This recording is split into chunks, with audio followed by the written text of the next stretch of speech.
Hello po ulit sa inyo. Andito na naman po tayo sa ating mini vlog. Ay, sa Japan, Mommy. pupunta daw po ulit siya sa Japan. May batang maliit po kasi akong katabi din eh. At yan na nga po. Yan po ang aking ginagawa sa araw-araw. Talaga pong napaka-busy. Yan po ay simula umaga na pagkagising hanggang tanghali na. Tapos, yung batang maliit po, napakabait naman po yan kasi nandun lang po yan, nanonood lang po yan ng TV sa sofa, nagpe-play siyang mag-isa, at minsan kinukulit din ng daddy pag may time, singit-singit sa time. Ayan po, ang dami pong nilabhan.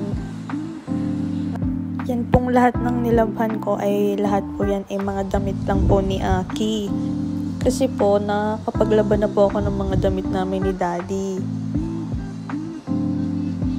Kaya, sobrang dami po niyan. Lahat po yan ay mga damit ng butsukoy namin. Habang ako po ay nagluluto, syempre, tapos na maglaba, nagsasampay naman. So, yan po, sige, sampay lang ng sampay. Ang Daddy na may singit ng singit, may singit pa din ng singit din ng batang maliit. Yan lang po ang aking ginagawa tuwing umaga hanggang tanghali. Talagang tinatapos ko po muna lahat ng aking mga gawaing bahay. Para pagdating ng hapon, pahinga na po ako. Ayan po, nagluluto po ako dyan ng isda. Nagluluto din po ako dyan ng gulay. Ay, talagang may nasingit talaga. Pag ako nagsasalita, iimik siya. Anong galing talaga ng batang maliit na yan. Okay. Dalibi daw siya. Ayan.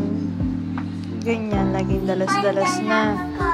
Pagkatapos niyan, ano pa nga bang ginagawa ko dyan?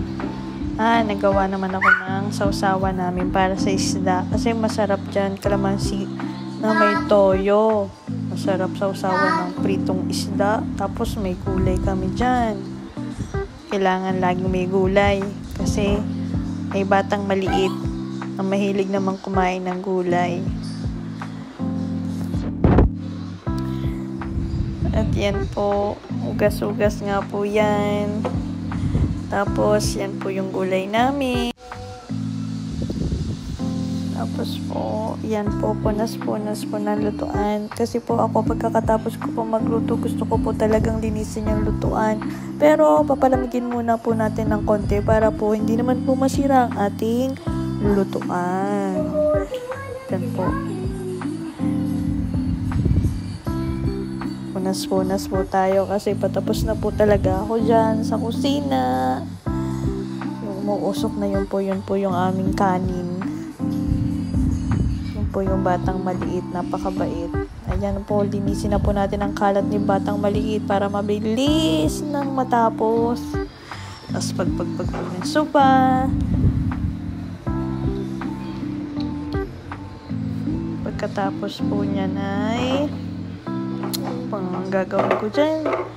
Pagkatapos na nga po dyan ay anong kulit talaga ng katabi kong ari. Imik ng imik. Yan, punas-punas po tayo. Punasan po natin ang ating Santo Niño, ang ating mga piggy bank. Tapos walis-walis ng mabilis. Mabilis lang po yan na punas-punas at walis-walis pati map kasi araw-araw ko naman po yung ginagawa. As in, araw-araw. Umaga hanggang tanghali. Dito na po nagtatapos sa aking mini vlog. Thank you po sa inyo.